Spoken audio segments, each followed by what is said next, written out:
Our last speaker of the morning is Neelam Day, and Neelam is pursuing a doctorate in sociology from JJT University, expecting to submit her thesis, Social Determinants and Impact of Informational Technology, a Perspective of Christian Community in India. Through the NGO Chetna Chanhit, she has worked in the field of women's issues, seeking justice for rape, sexual harassment, molestation, acid attack victims, and supporting women through training in the areas of tailoring, beautician, computer training, handloom training, and homemade edibles. Neelam Day works to protect child rights, free education to children of slums and the school dropouts, organizing health awareness programs and health checkup camps, and numerous other important activities. Neelam.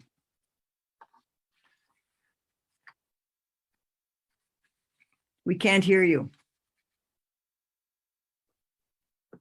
Thank you very much, Dr. Barbara. There we Greetings go. to all present here. A very good afternoon. I would like to thank Professor Anna Maria Campanini, our president, Dr. Barbara Shank, moderator and secretary, IASSW, and Ms. Jenny for this great privilege. My topic for today's theme is let the youth be the torchbearers for family bonding and transition within society world over. Youth age is a chronological age. That is the end of the childhood phase, but a beginning of a new phase of the young adulthood. Youth are the future adults which society demands. They are the key source of building a society which is full of happiness, trustworthiness, development. They are the pillars of society. Their behavior directly manifests the societal values.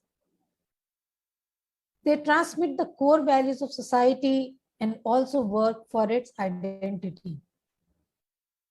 I will focus today on the issues and challenges of the intergenerational aspects. That is our topic for the day. I will also explain as to how the youth could be the torchbearers for creating bonding in the family and transition within the society. Time demands that we all have to build up a society where the aged members of family can pass on the societal values to the younger generation. And the younger generations also could adopt those values. This transition can bring about visible changes in society for intergenerational solidarity. The major issue presently being faced by the society world over is the generation gap. We cannot even think about the intergenerational solidarity if the generation gap is wide open. All other issues like the parent-child-grandparent relationship, equal opportunity, social division, conflicts, and feminist perspectives are at the secondary stage. These all lead to differences of opinion within generations.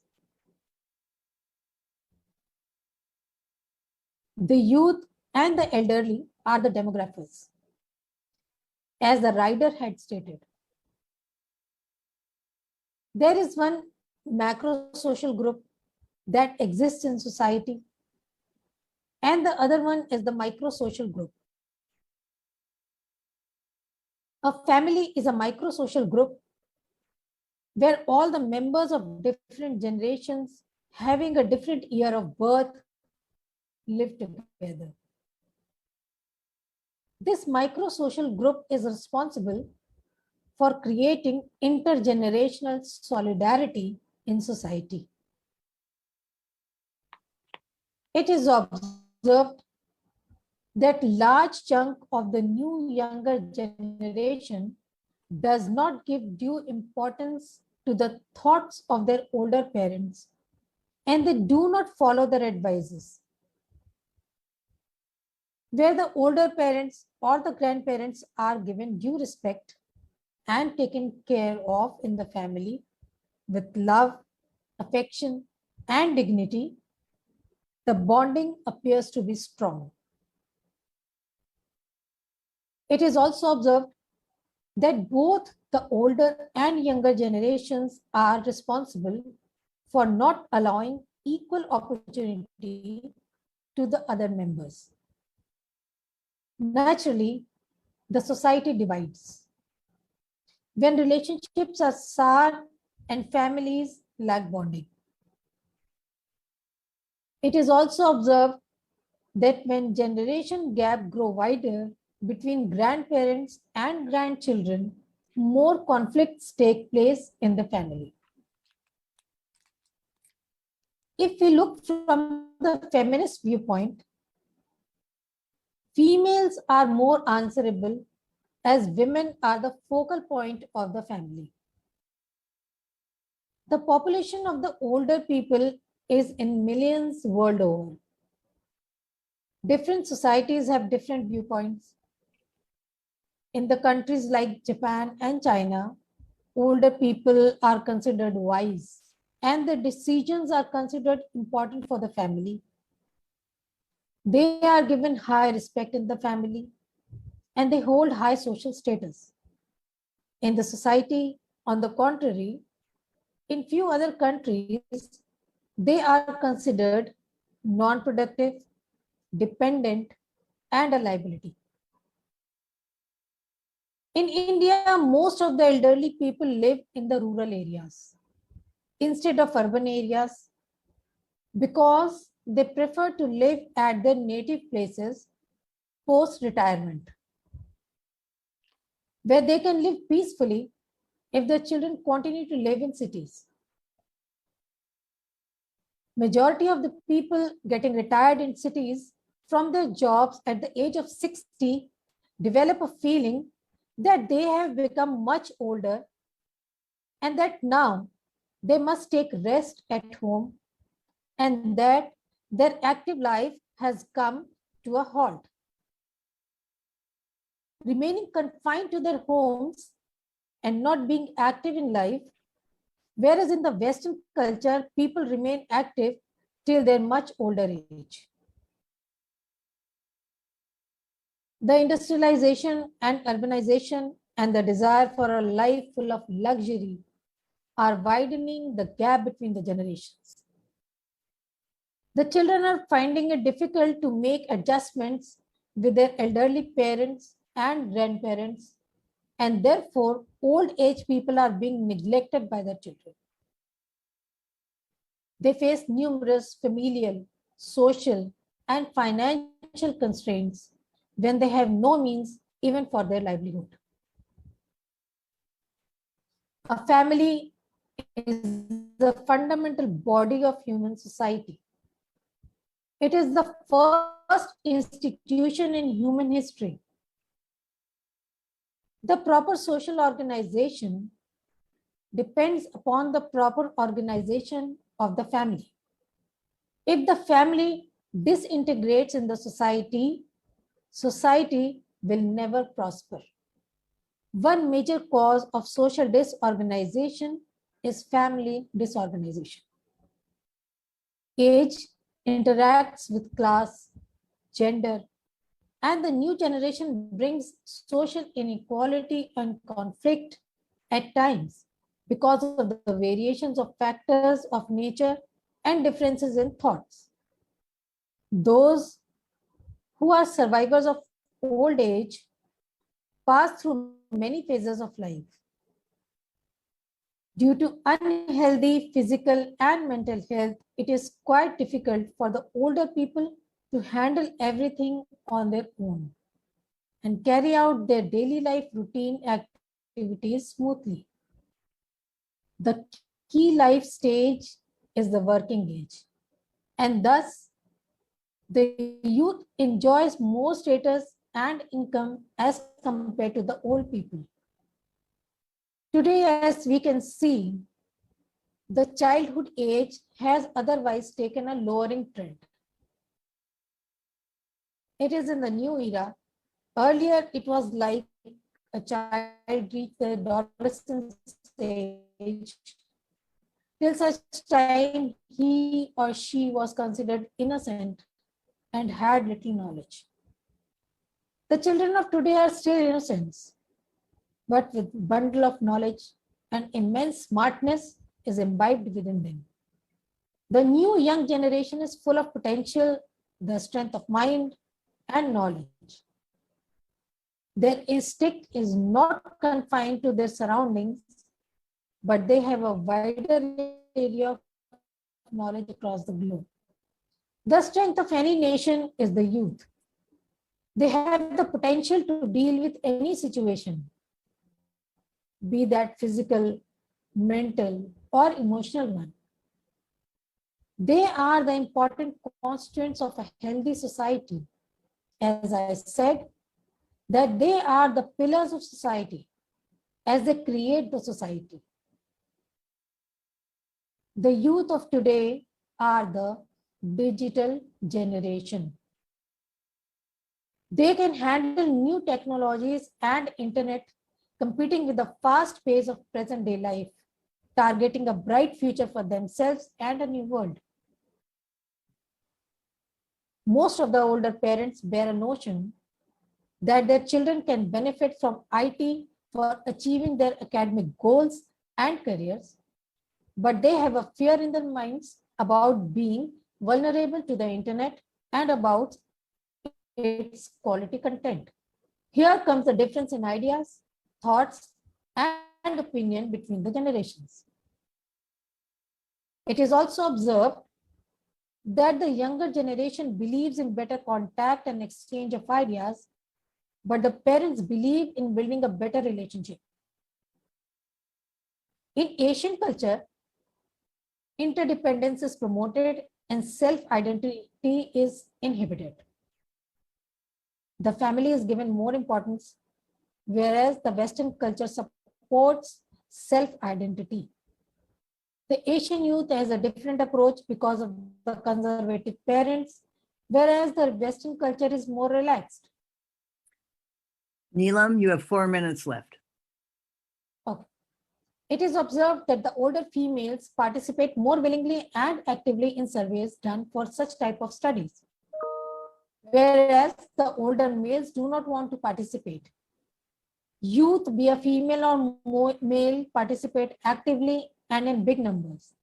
This shows that they are really concerned about the problems they face due to intergenerational issues. They are quite vocal about these issues.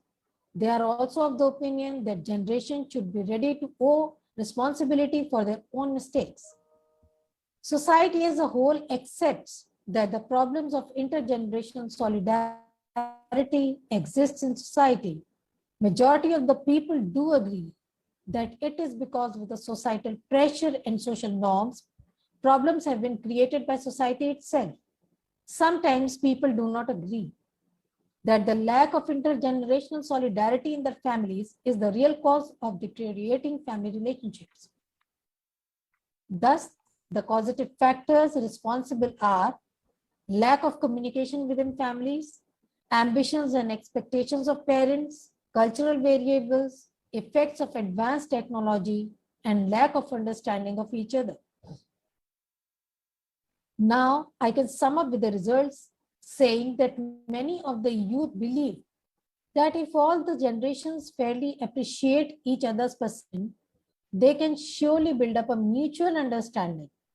The youth of today can lead all and be the torchbearer for the reason that they have more of a new and better understanding and they are fast and vibrant too. They are equally sensible. They can well understand that intergenerational solidarity can only be practiced if all the generations can understand each other in terms of emotions and practical aspects also. The suggestions for maintaining intergenerational solidarity could be: the word retired needs to be reframed.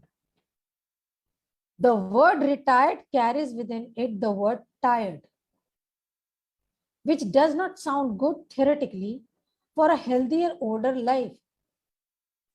Age is just a number, and everybody could remain active till physical health allows, and all generations must understand and accept this fact that this will go a long way, bridging a gap between the generations to come. Concepts of sociology based specifically on intergenerational solidarity must be taught to the young children at the school and college level to build up their foundation for a healthier and stronger society. Members of a family must spend daily time together. A well-structured program must be organized for senior level school students and college students to explore the intergenerational concepts and understanding by way of family bonding workshops, seminars, webinars, and social service projects. The initiative of intergenerational solidarity must be carried out by the youth so that all ages could live as a joint world and not a divided one. Social media must create an active platform for propagating a healthy and happy society.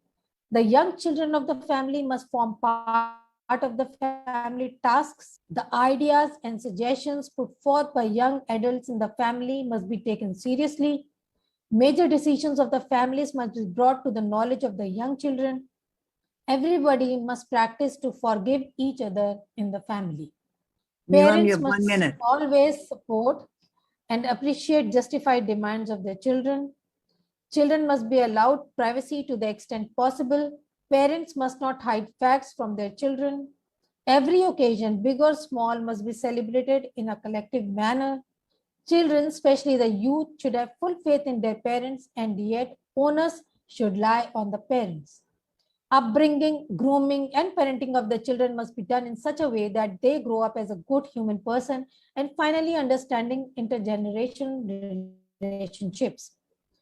Implementation of these suggestions will create a close-knit relationship of all generations, and the outcome will be focused on mutual benefit for the social competence. Thank you. Thank you very, very much. We had 4 excellent presentations, and we have a number of questions from our audience. And if we have time, I have a couple additional questions I'd like to throw in myself. Let's take the first question here. Is it possible for family to be recreated by the community? Who would like to address that? Is it possible for family to be recreated by community? Neela, could you start, Neelam? Yeah.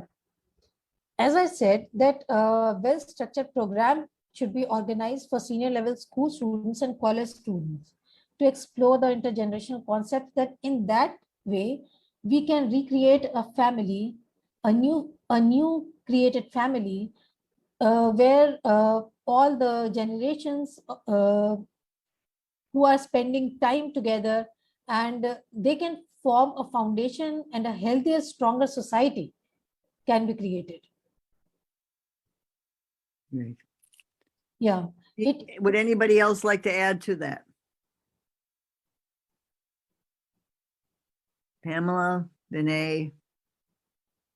I would add a bit of it that communities have a peer pressure, which can be channelized to building up the family structures and creating a value system in the families, which is dying off. If the peer pressure, suppose that I would like to give an example, make you understand with an example. Earlier, I remember during my childhood, when I used to do some mistakes in the ground on the field, the community members used to point to me that you are doing wrong and I will tell to your parents right now. So I got a sort of insecurity that if they are going to tell to my parents, I will get some punishment for it. That means they are creating a peer pressure on me. And again, when they used to tell my families and they would have keep a check on me and they would develop on my moral values and system. Nowadays, what has happened that we are so busy with our own lives that communities are not bothered about any children roaming around in the village or in a place. So nobody cares about the peer pressure. So I believe that communities has a very strong role in building the peer pressure, which will help families to create value system, and that value system will help in building a strong intergenerational solidarity among the youth and the older generations. Thank you. I would like to add something. Sure. Yeah. In a family, it is very important for the parents how they are upbringing and grooming their children. And it should be in such a way that finally, when a child grows up and become a man or woman, he or she should be a good human person. He or she should respect elders in the family. And that is the core concept of the intergenerational relationship, where the family is involved. So I think upbringing and grooming is important for the parents.